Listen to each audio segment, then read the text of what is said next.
Welcome to the Health Fix podcast, where health junkies get their weekly fix of tips, tools, and techniques to have limitless energy, sharp minds, and fit physiques for life. Hey, health junkies. On this episode of the Health Fix podcast, I have Nina Manolson back on. She is a body peace coach, and she has a master's in clinical mental health, counseling, and psychology. And boy, is she doing some great work out there for women of multiple generations. And I say this because for a long time, I have suffered with this counting calories, macros, dialing it into a T in terms of my weight. And while I've seen some results, in other cases, I haven't. And the older I get, the more confusing it gets. And I'm sure that I am not alone. To the point where in my office, I just stopped working on these kind of things and turned it over to the Lumen device to help me as I learned about my emotions and how they were connected to my eating patterns. So I've had Nina on before, and if you listened to her before, she's fabulous. And in this one, we're going to really talk about listening to your body and helping it open up to more sensual, good feelings and really practicing how you feel before or understanding how you feel before you reach for food. And so we're going to dive into it here, and there's a lot of good nuggets. So if you are sick and tired of trying to figure out the right diet for you, nothing seems to work so well, it's time to go inward, and Nina's going to help us out. So let's jump into the podcast. Hey, health junkies, I have Nina Manolson on again, and boy, are we going to be talking about some fun stuff again today. Last time she was on, we were talking about that feminine energy and feeling comfortable in your body, but we didn't dive into that comfortableness enough. I wanted to bring it back a little bit more. Plus, I've been on this journey to kind of figure out my whole relationship with food and that kind of thing, and feeling comfortable and confident in my body as well. And since last time Nina and I talked, I've been doing a lot of EFT tapping. I've been doing a lot of exploration of emotions and my connection with emotions and eating. And I've come to some interesting conclusions. So I think we'll get to that. But hey, everybody, I just want you to say hello once again and welcome to Nina Manolson. Thank you, Jannine. I am delighted to be here, and I can't wait to hear about your process. It sounds very sort of deep and nourishing and juicy. Yes. It's been one of those things since we talked last. Of course, a lot of the folks I interview, little bugs end up in my head about certain things. And of course, our last conversation was really, important to me because was something I was actively struggling with, is trying to feel comfortable in my own skin. And lately it's been where I've been feeling better and better each day and exploring more. And one of the big things, and I think you probably see this a lot with folks, is our feelings in our skin and how we feel and feel home in our body versus not home in our body have a lot to do with our emotions that we have at any given moment. Yes. So there's a French saying, I don't know if I mentioned it last time, je me sens bien dans ma peau. It means I feel good in my skin. And I grew up in Montreal. I live in Boston now, but I grew up in Montreal. And I would hear that phrase and I was like, I have no idea what they mean, because I didn't feel good in my own skin. And a huge part of feeling at home in our own skin is actually getting comfortable with discomfort, because the reality is being a human being with feelings, emotions, pain, physical pain, emotional pain, with the ups and downs of how life goes. It's not a super cushy journey. It just isn't. I don't know anybody who just sails through life, and it may look that way on the outside, and we may do the compare and despair. Oh, see, they do it so easily. They feel so at home in their body. They, have all the things.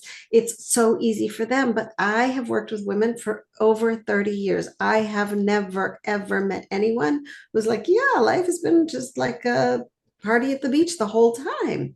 That's just not how we roll as humans. And so a huge part of our work of feeling at home in our body is being able to tolerate the discomfort of emotions. And many of us grew up whether it was we were a child of an alcoholic, or we were a child of a parent who was not well, and so all the attention went on them, or we were the child of a narcissistic parent. Any family system where some one person became the center of the emotional experience leaves everyone else, mostly the kids, with I don't have feelings because I need to modulate myself and regulate myself in terms of keeping that other person stable. Right? I need to be just like steady. I don't have any feelings. Let me make sure I don't rock the boat, because the person who's not well, or the person who's alcoholic, or the person who has that addiction, or the person who is narcissistic, or the person who's a rageaholic, or whatever the heck their issue is, we can't rock the boat because we don't want their feelings to be out of control, because then everybody is destabilized. And so what we learn is to turn the volume down on our emotions, on our feelings. And I remember, and I really relate to what you're saying, Jannine, when I started my work, I grew up in an alcoholic home. When I started my work, and this was years ago, and there was an incredible book called Codependent No More by Melody Beattie. And I remember opening it up, and on one of the first pages was this list of feelings.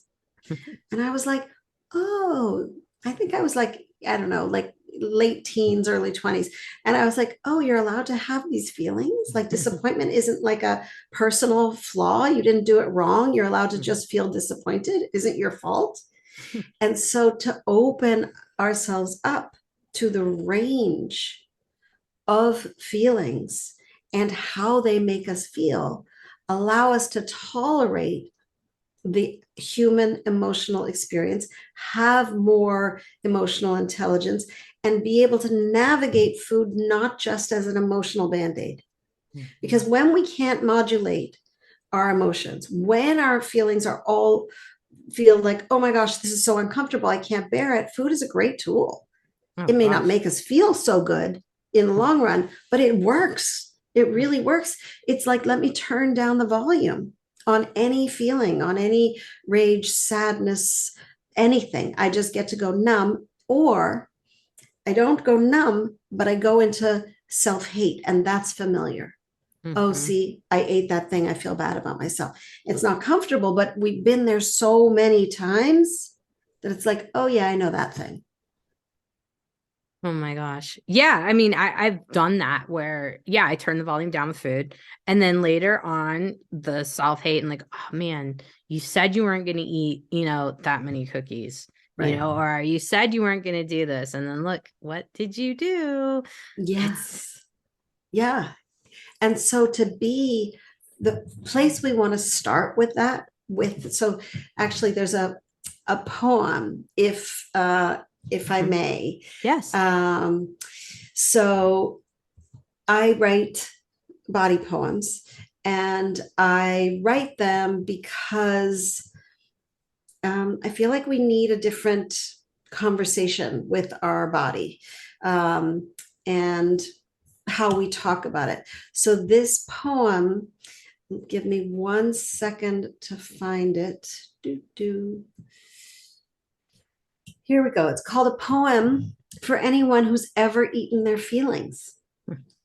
And then we can unpack it a little, because there's so much of what we're talking about in this poem. So, a poem for anyone who's ever eaten their feelings. I like to eat my feelings. Say it. Say it like it's a fact. No angst, no guilt, no shame. No, I shouldn't eat emotionally.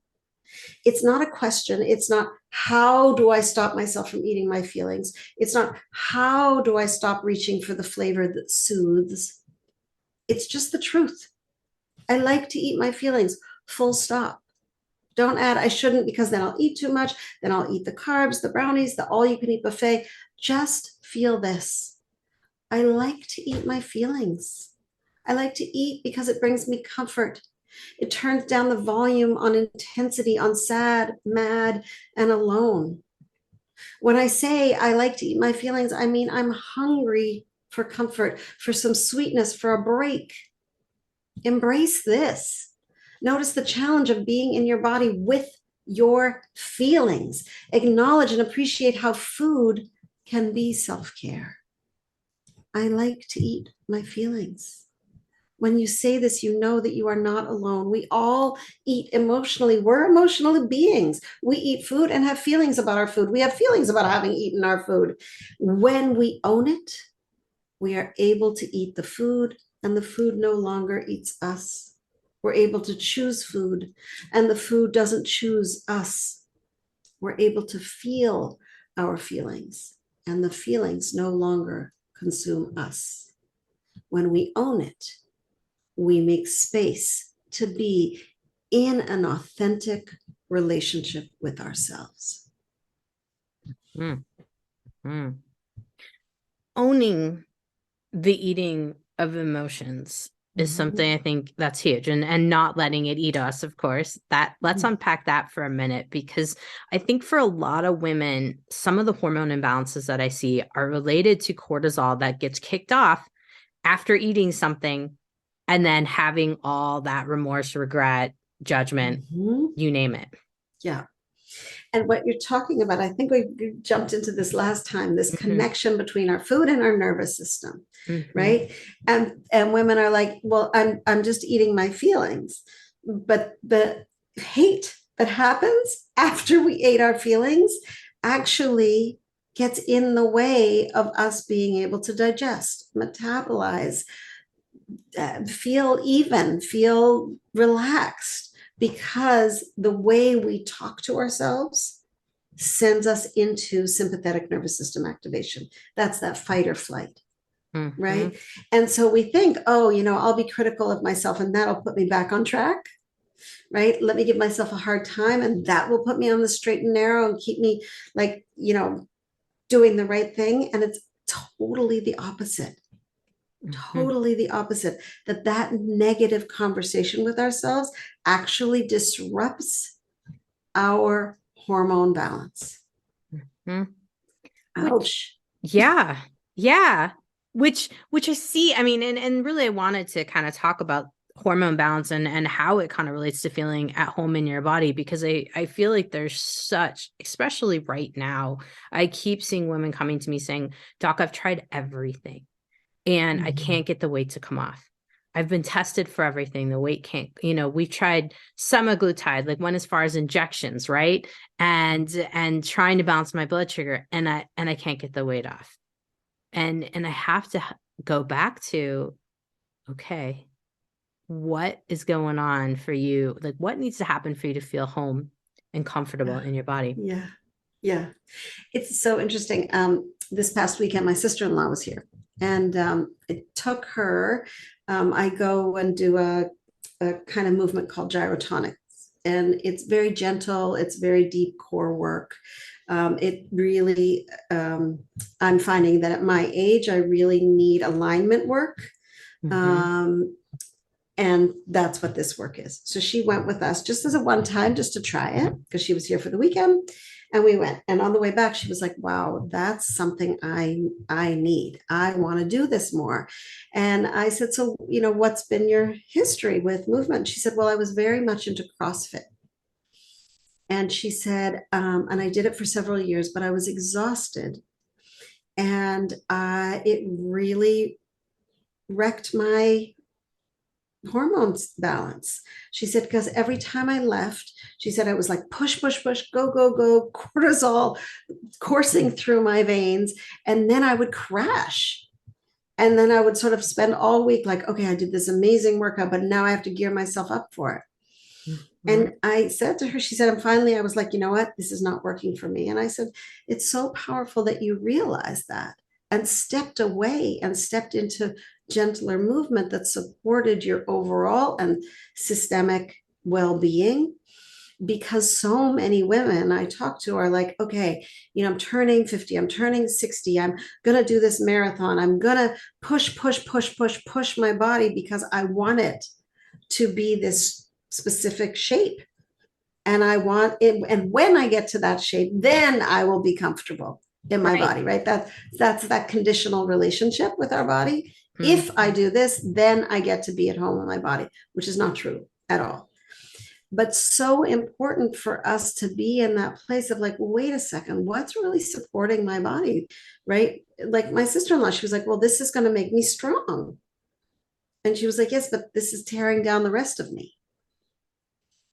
So how do we come back to that place of feeling like what is truly nourishing me, and how do I create a relationship with my body that is one of allyship, one of partnership? It's not an adversarial relationship, because fundamentally the work that I do, this body piece work, is about creating a relationship with your body that feels like we're on the same side, which is not at all what we were brought up with. We were brought up with, here's your body, you do something to it to make it conform. But our body's, first of all, not an it. It's not an inanimate object.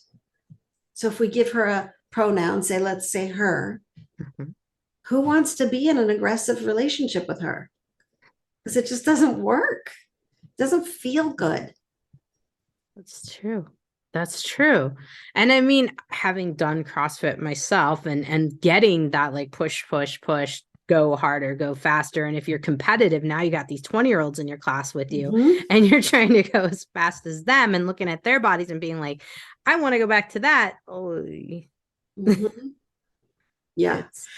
Jannine, what you just said is really important. I want to go back to that, right? There's a term that I coined called being body current. And that is, this is my current body. I am not going back to anything. I am not going back to when I was 15, to when I was 18, to when I was 30. Whatever the age is that you think, oh, when I was this was good. We're just not. And nor are we living in the wedding that's going to happen in a few months. We're not there either, right? So many, I call it diet math. I'm actually working on a poem about that right now. It's called diet math, right? If the wedding is in 3 months, then that's 12 weeks. So in 12 weeks, I could lose X amount of weight if I eat X amount of calories, right? This is diet math. And unfortunately, many women are experts at diet math. And diet math really erodes the soul, because it takes us out of being, again, that ally, that connection, being present with our body right now, and moves us into this future body, which doesn't exist, and a past body, which doesn't exist. And so we're not present with, hey, body, what do you need right now? What would be most nourishing right now? Are you hungry right now? Are you having a feeling right now? Are you sad right now? Are you angry right now? What is happening now? Being present. And what do we want from people who were in wonderful relationships? What do we want the most is, let's have them be present with us now, right? Where are you at? What's happening? That's what's meaningful. And same holds true in our relationship with our body. I like what's happening now. That was what really got me going, is taking the time to ask myself, what is going on right now? What are you feeling right now? And really deducing, like, am I really hungry, or do I need a break? Do I need water? Do I need a hug? What do I need? It was fascinating to learn that most of the time I wasn't really hungry. And it wasn't about food. It was about taking a break more often than not. Yeah. And what you're talking about is interoceptive awareness. So interoceptive awareness, we have proprioceptive awareness. Most people know what that is. That's like our ability to walk through a doorway without crashing into the sides, or through a crowded restaurant, being able to weave through tables and chairs. That's proprioceptive awareness. Where am I in relation to the things around me? Interoceptive awareness is what is happening inside of me. Many of us do not have strong interoceptive awareness, because what we were taught is, and I'm sure you've done it too, you ask somebody, how are you? And they'll tell you how their partner is, and how their pet is, and how their parents are, and how their coworkers are. And then, oh, me, I'm fine, right? Interoceptive awareness, we're not trained into that, especially women. So to come into that place of, what do I feel inside of me? which requires us to learn the language of our body, which is sensation, right? And sensation is not just pain or pleasure. Sensation is also anger, sadness, fullness, hunger, right? Anxiety. It's all those things. So when we can ask ourselves that question, what do I feel right now? Now we're turning on that interoceptive awareness. We're connecting with ourself present tense. Mm-hmm. And then we can actually be in allyship, partnership. Oh, what's going on right now? Well, actually, I'm feeling pretty, wound up. Oh, really? Tell me more. Well, I just feel a little pressured. I've got 10 million things on my to-do list, and I'm already in the future of feeling like I'm not enough and I haven't done enough. And okay, so what do you feel right now? Oh, I feel tight in my tummy. Okay, can we breathe? What's real right now? What needs to happen in this moment? Then we're back into the present, supporting ourselves. Because if we're not, if we're in that wound up, I'm so wound up, I need a cookie, I need ice cream, I need anything to soothe me. Finally, I feel better, but now I'm criticizing myself. Yep.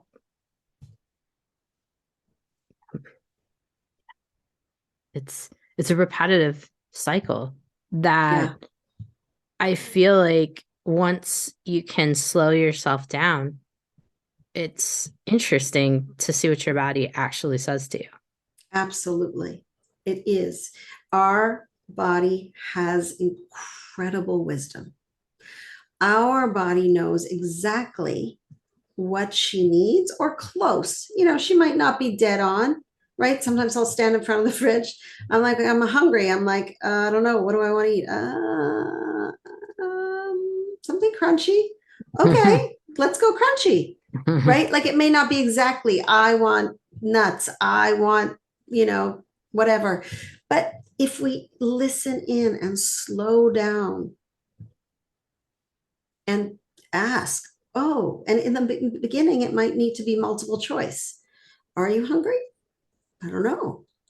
Well, what do you feel in your stomach? What do you feel in your head? Because hunger does not always show up as grumbling tummy for everybody. Sometimes it's, I'm feeling lightheaded. Sometimes it's, I have no focus anymore. Sometimes I'm irritable. Sometimes it is, I'm growling tummy. Sometimes it's, I'm super tired, right? It depends. So, okay, am I hungry? I don't know. What am I noticing? Right? We have to be in this practice.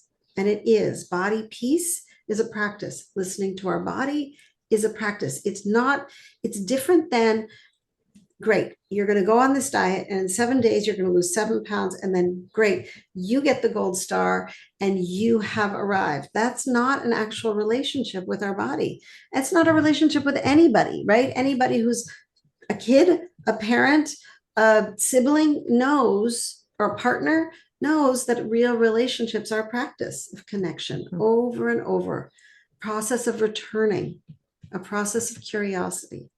And that's the relationship, that's the practice we're in terms of listening to our body so that we can be a better partner, a better ally for what our body needs, instead of overriding her messages and being like, la, la, la, I can't hear you.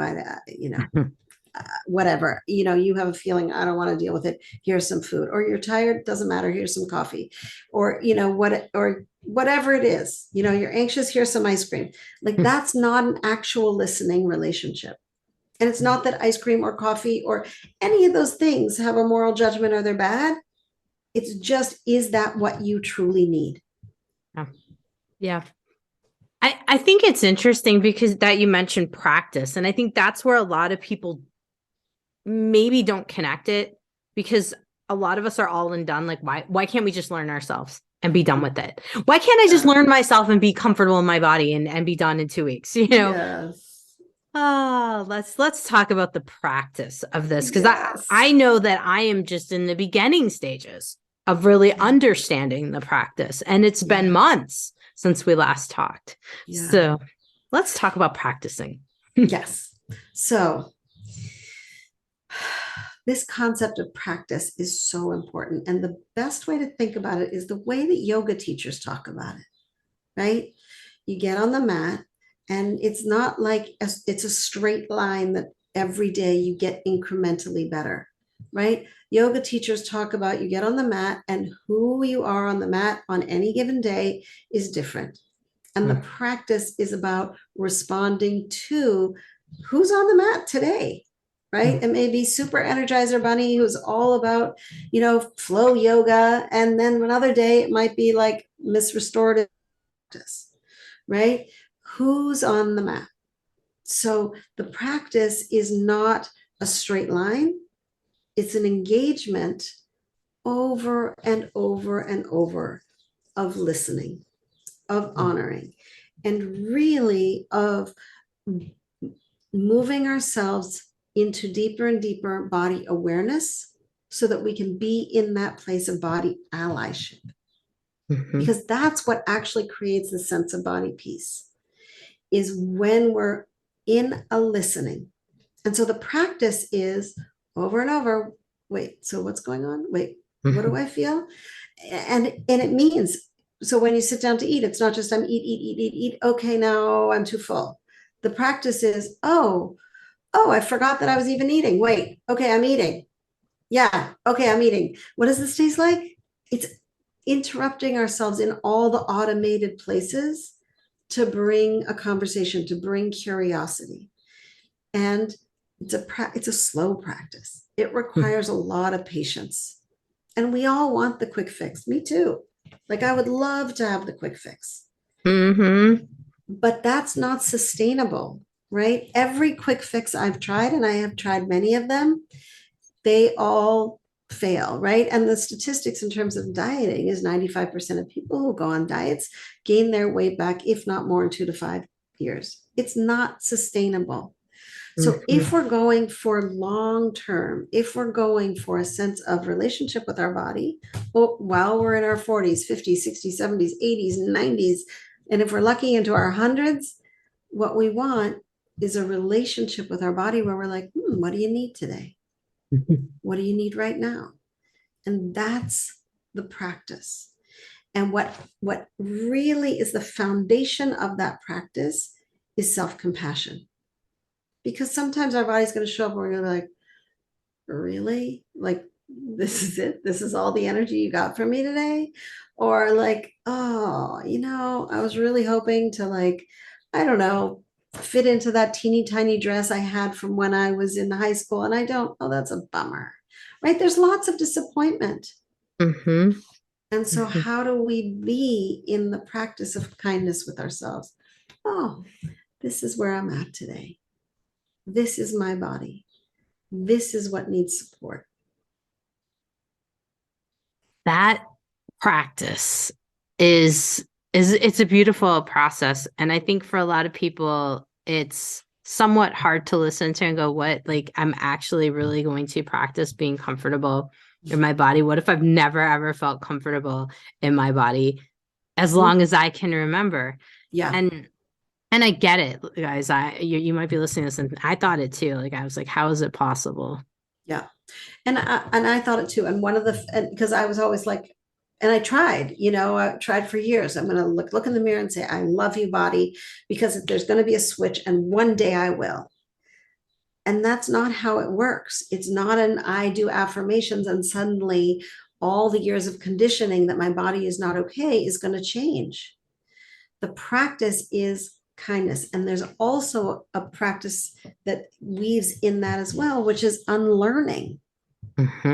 Unlearning our societal expectations, right? If we're still believing that the only acceptable body is one that looks like Jennifer Lopez, then we've got a problem, right? Because we don't all have trainers for every single day, and we don't all have people cooking our food for us, and we don't, like, that's just not regular life. Many of us are dealing with health issues. Many of us are having very busy lives and working 1, 2, 3 jobs. Like, we have full lives that engage us where our body is not our project. And we don't want our body to be our project, right? Jennifer Lopez, that's her brand. That is her project. That is her moneymaker, right? But then we compare ourselves and go, oh, we should look like that in order to be acceptable, in order to be, lovable, in order to feel at home in our body. And that's not true. So there's a lot of unlearning that we need to do, where we've been conditioned by our culture to believe that there's only one acceptable way that a woman's body should be, and that is small and super buff. And that's it. If you don't have that, well, you better keep working on your body and apologizing for it. No, it's a waste of time. There's so many women I've talked to that said, oh my God, the amount of time I have spent obsessing about my body and my food, I could have, figured out how to feed an entire village in Africa. Like, really? And I get that. Like, I totally relate. There was a time in my life where I was like, I'm so bored with this conversation. There are more important things for me to do. I believe in our previous podcast, there was something about a PhD in macros. You were mentioning. Yes. I laugh because I've spent, a lot of my time, and patients are often blown away when they're like, well, how many tortilla chips can I eat? I'm like, well, technically it's 1 ounce, there's 12, and that's around this many calories, and they're like, yeah, that's what is stored in the depths I know of this little brain here, which is like, oh my goodness, Yes.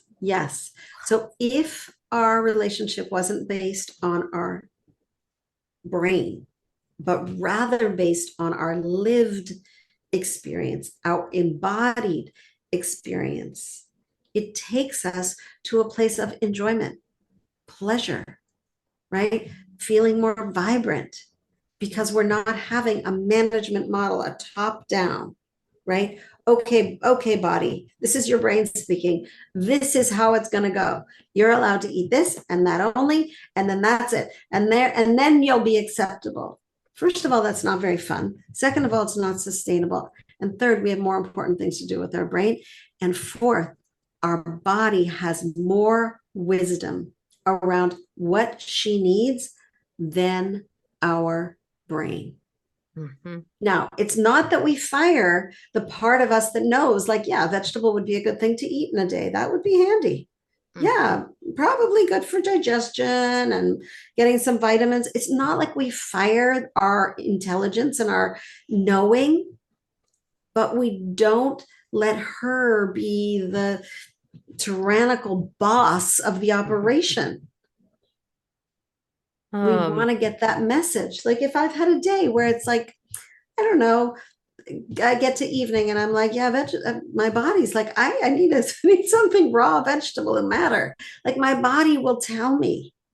Take some time to cue back into what our bodies need, but it is absolutely possible.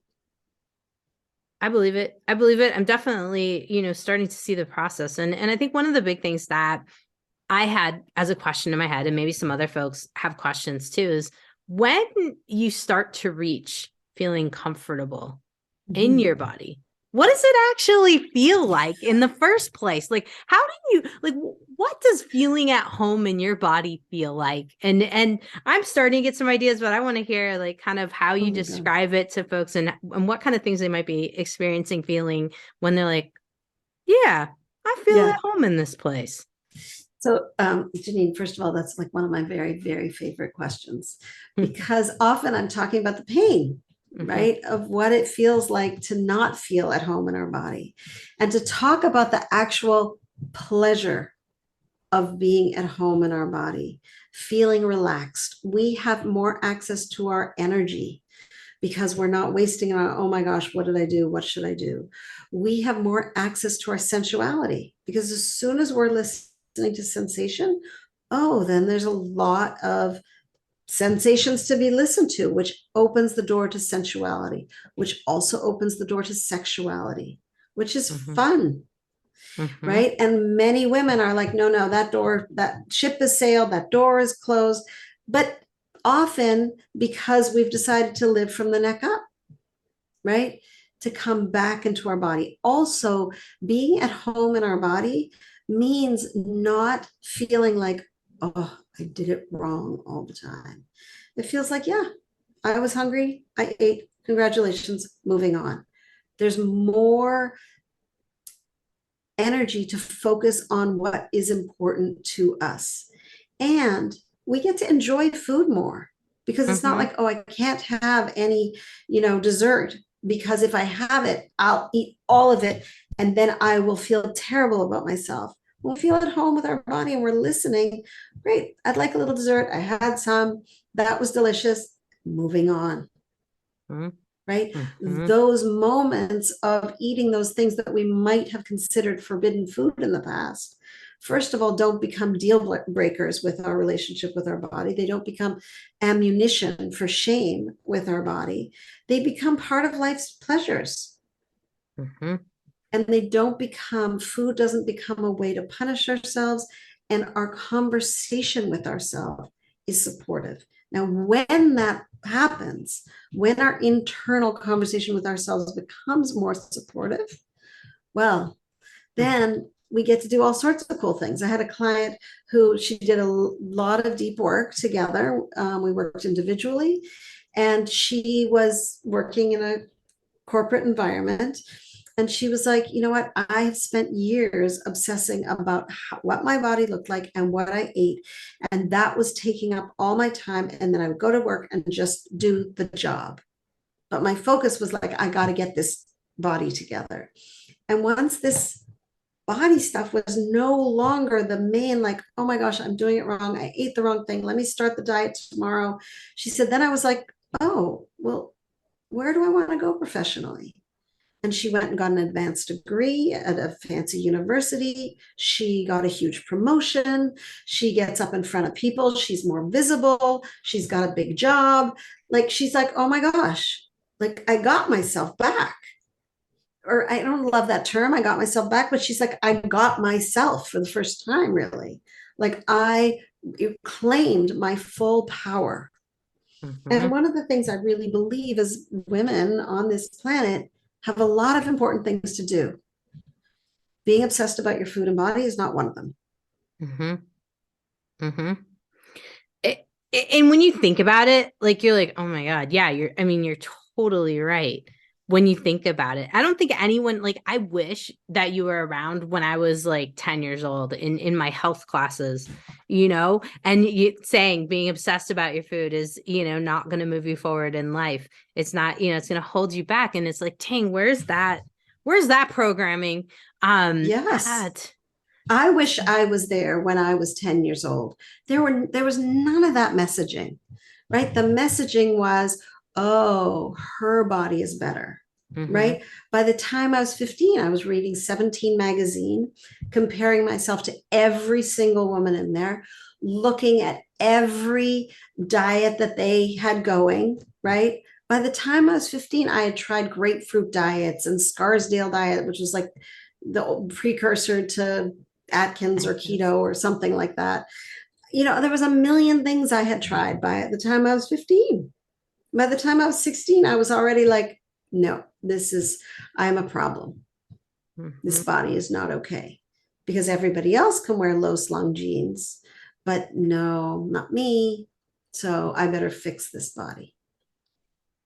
Do you find in the women that you work with that their daughters or granddaughters start to clue in a little, or they start to Oh my teach them? gosh. Totally. Literally. There's a woman just, and I published it on my social media, a comment from one of my clients. And I texted her last week and I was like, can I share this on social media? She said, absolutely. Because she said, one of the most powerful things that this body piece work has done has changed my daughter's relationship with her body. And I see it already impacting her daughter's relationship with her body. She said, I changed the cycle of body hate. I've stopped the cycle of body hate. And even when I'm working with women who are grandmothers and they're like, well, I don't have kids, they're like, oh my gosh, it's amazing how many times I can interrupt my 5-year-old granddaughter, my 10-year-old granddaughter, and say, your body is just perfect. Stop listening to that, Yes. BS, right? And she said, and I can watch her go, wait, this role model of mine is like saying, I'm just fine, thank you. And it changes the future. And that's what we want, right? Naomi Wolf, I can't remember the name of the book, but one of her famous quotes is that, and I'm paraphrasing, is that women who are anxious about their bodies become a controllable population. Mm-hmm. They don't become a powerful population, right? Because, oh, I'm not good enough to be loud. I'm not good enough to say what I feel and think because my body's not okay. Yeah. That was a huge takeaway too from our previous podcast, was the whole concept of how much has society taken women and twisted us a little bit. Not a little bit, a lot. Yeah. And not a little bit. That is a gross understatement. They've twisted us a lot to be beat down basically by our own doing. Yes. And compare ourselves to one another instead of lifting each other up and accepting and embracing and supporting body diversity. Right? We've gotten much better in certain ways as a culture in terms of saying, yes, we are different. We are a diverse population of humans. But women, no, still you should look just thin. Mm-hmm. Mm-hmm. Oh, it's crazy. And I definitely, since we talk less too, I was like, we've got to share this with younger, and then obviously my platform is work on the older folks to kind of work on the whole family as a whole. Do you have in your Body Peace program, do you have like daughters and mothers, or do you have some groups or of that nature? Tell us a little bit, because I would like to know more about your Body Peace program and kind of segueing into that a little bit for folks so they can learn a little bit. So my group work tends to be with women over 40, 50, 60, 70, 80. And there's different groups that I have. So I have a compassionate eating course that's coming up fall 2023. I have Body Peace Keepers. That's a year-long, really deep dive for women who really want to work in a small group and really make a forever change in their relationship with their body. And so those are the two, and I have some smaller programs, Body Listening Lab and Body Peace Starter Kit. So there's some programs for women who are ready to either dive deep or start the journey. Where I've worked with younger women is in my individual practice. Mm-hmm. So I have a small private practice that is one-on-one, and that's often because the groups tend to be women 40 and up. The younger women come and will see me privately, and as well as older women too. But it's, I don't at this point have groups for younger women because I think that the women that I work with have sort of gotten older with me. Mm-hmm. So when I had young kids, that was my practice, as women with young kids, and really dealing with what that meant to be so busy and so engaged and trying to raise another generation without all this diet BS. Mm-hmm. And as I've aged, really diving into how do we navigate feeling at home in our body for the duration? How do we create this relationship long-term that's sustainable? Because it's really important, and I'm not sure if I mentioned this before, there's 2 times in a woman's life, this comes out of Margot Main's research, 2 times in our life where women are more susceptible to disordered eating and eating disorder. And one is moving into fertility and one is moving out of fertility, right? So teenage years, we're moving into fertility and our body changes dramatically because of hormones. And our society says, no, oh, you've gained weight. Oh, that's bad, right? So you see a lot of anorexia, you see a lot of bulimia then, you see a lot of eating disorders get kicked up. And then you see it on the flip side, women going into perimenopause, menopause, and going, oh my gosh, my body's changing again. because these are Mhm. huge hormonal shifts that are natural part of being a woman. But our society says, no, no, no aging for you, no body changing, no changing shape. You need to whip yourself into shape and dial the timeline back. Mhm. That's not possible. And so, again, what shows up is disordered eating, disordered exercising, right? Being very aggressive with our body, super critical. And so it's important both that you and I are addressing this age range of women because we're vulnerable and our society doesn't talk about it, Right. right? We don't talk about aging. We don't talk about the ways that our bodies change in a natural way and how we can best support ourselves. It's true. It's true. I mean, it's starting to come more, but there's still, I find in a way, if we look at social media and we see what's popular, let's put it this way.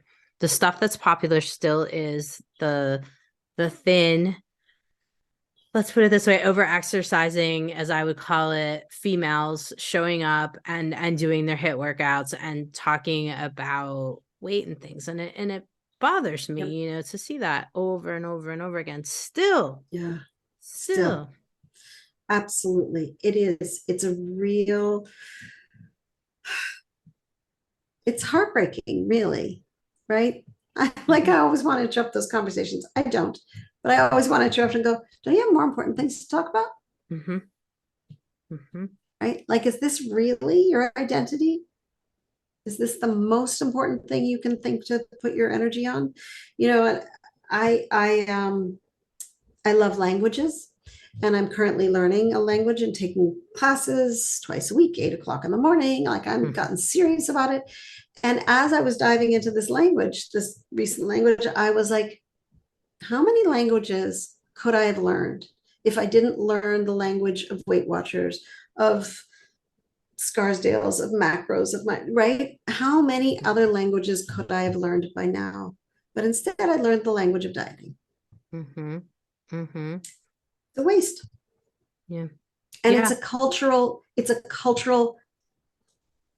epidemic, really, that women are told the most important thing you can do is manage your body. Really, the most important thing you can do is learn how to be in relationship with your body so that you are a support, you are nourishing, you're in an allied relationship with yourself. I know we talked a lot about the relationship with your body on our first podcast, but I think it's good to revisit it because the relationship we have, I mean, like you said, wasting time. No one wants to waste time per se, and no one, we all want to be moving forward. But I do like how you pose that in terms of how we're really, we could have learned another language. We could have learned, I don't know, think about your bucket list. I think more. I just want women to Yes. think about it. Like, Yes. What do you really want to do? Right? Even think about it short term. If you have 1 month in front of you, would you rather spend it obsessing about your food and body? Or would you like to be doing something that really nourishes your soul? Whether it's being out in nature more, whether it's writing more, whether it's being with friends, whether it's diving into something that's professionally, you know, exciting, right? mhm, The way that our culture gets us is if you obsess, right? If you go into the next 30-day food challenge, right? Then you will get, right? Then the prize is thinness. But the reality is that is not a game that actually ever works. It doesn't last, right? So tons and tons of research. Diets are not sustainable because it's a setup for deprivation, right? Oh, I shouldn't eat this. I shouldn't eat this. I shouldn't eat this. Well, as soon as we set up a system of deprivation for ourselves, our inner rebel, our own human desire for agency, right, is going to show up and go, no, no, you're not the boss of me, this whatever diet. I'm not doing that. And we push back. It's mhm, human nature. We don't want to be controlled. And mhm. so we have to be like, oh, yeah, okay, that system, that's not going to work. As much as the copywriting is fantastic and says this is just a lifestyle change, this is not a diet, you will not be deprived. Just notice what happens as soon as you think like, oh, I'm going to make a change, right? What happens? And I watched it in myself. I'm going away with some lovely girlfriends of mine. They happen to live in small bodies. And I was like, I started doing diet math. I was like, oh, I'm going to see them in a few weeks. And my brain went to, oh, maybe I should. And I was like, are you kidding me? Seriously? After all these years, this is what my brain is doing right now? I was like, no, no, no, no, no. And so I was like, oh, you want to get into a deprivation. Maybe if you stop eating the blah that you love so much. And I was like, no. And so what's the practice there? The practice is, what would most nourish me? How can I best nourish myself right now and the next day? Right? What am I? And I really asked myself, what is most nourishing right now? Because I was looking for some way to control, because maybe magically, this is the magical thinking of dieting, right? In magic, I will be not the biggest person in that room in 3 weeks. That's not going to happen, first of all. I've known these women for over 30 years. I have always been bigger than them. They have small bodies. I do not have the smallest body. So that's the reality. But I get scared. Uh-oh, am I lovable? So then I have to come back to, you know what? Totally lovable. These people care about you. You've been friends forever. What is nourishing you right now? Right. And the answer I came up with is, right now, the weather's getting gorgeous. I live close to Walden Pond. I swim. What's going to nourish you? Go swimming. You want to support yourself? You want to feel great in 3 weeks? Go to Walden Pond. Have a swim. Go to sleep a little earlier. You'll feel great. Right. Come back to, how can I be a good partner to myself? Mm-hmm. I think what you mentioned right there is huge, because I think a lot of us, whether it's a class reunion, whether it's, like you said, a vacation with friends, maybe seeing some folks that you haven't seen for a while, it's a thought that goes through your head. I don't know percentages on women, but I'm guessing it's probably pretty high. Yep. Based on Very those high. things. I know for my, thought process, I definitely, if I'm going to an event or I'm going to meet some new folks for business stuff, I'm always like, all right, how many weeks do I have? All right. So That's the diet math. Yeah, let's cut this out. Let's do that. And, so easy. It's really, so the practice there, right? Everything. What's my practice of kindness? What's my self-compassionate practice? What's my body peace practice? So the practice there is, first of all, name it. Oh, there it is. There's the diet math. Oh, I'm doing diet math. There it is again. Yeah. Compassionately, not, oh my gosh, I cannot believe I'm doing diet math again. That is not that helpful, right? Because then we're, again, right, we're just in an adversarial relationship. Oh, there it is, diet math. Yeah, well, a lot of women do this, right? You're not alone. A big practice in self-compassion is, this is a human experience. And unfortunately, this diet math is a human experience.